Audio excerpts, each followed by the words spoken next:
Samantala, tinalakay ng komite sa Senado ang 3 panukalang batas na nagbabawal sa political dynasty. Lalo na't batay sa datos ng Philippine Center for Investigative Journalism, 100 at 13 syudad sa bansa ay kontrolado na umano ng political dynasties. Si Daniel Manalastas sa sentro ng balita. Panibagong kongreso, panibagong subok na naman na maipasa ang ilang taon ng pinagdedebatihan na anti-political dynasty bill. 3 panukalang batas ang tinalakay sa Senate Committee on Electoral Reforms and People's Participation. 38 years na ang nakalipas mula nang pinagtibay ang 1987 Constitution na may probisyon na ipagbawal ang political dynasty. Subalit, kinakailangan linawin ito sa pamamagitan ng isang batas. Sa datos si Senadora Risa Hontiveros mula sa Philippine Center for Investigative Journalism o PCIJ, 113 sa 149 na syudad sa bansa ay kontrolado umano ng political dynasties. Base pa sa binunyag ni Hontiveros na datos naman mula sa Ateneo School of Government, may tinatawag daw na Fat Dynasty na mayroon 2 hanggang 3 miyembro ng isang pamilya ang sabay nanunungkulan. At mayroon din daw Obese Dynasty na 4 hanggang 5 magkakapamilya ang magkakasabay sa politika.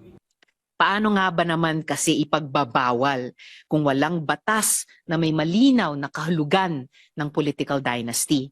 Kung tatanungin naman ng COMELEC, kailangan talagang ma-define ang lawak ng pagbabawal sa political dynasty. Sa amin pong palagay, yung second degree of consanguinity po ang mas practical at mas reasonable in order not to deprive others of opportunity to run for public office. Pero may inungkat naman si Senate Minority Leader Tito Soto na napagdebatihan na rin daw nila sa mga nakalipas sa Kongreso. Binulungan niya ako, tinanong ko ngayon si Orly. So, paano yung may stress? Wala sa second degree of consanguinity yun pero ang impluensya nun, doon sa lugar, yun pa rin tatakbong mayor, tapos na yung term niya, pakatatakbuhin yung may stress niya, political dynasty. So I hope you can try to consider that also, Chairman George. Si Senador Erwin Tulfo naman, may ilang nilinaw sa ilang framers ng 1987 Constitution. Sa totoo lang ho, tatapatin ko ho kayo, hindi nahihirapan pong ipasa.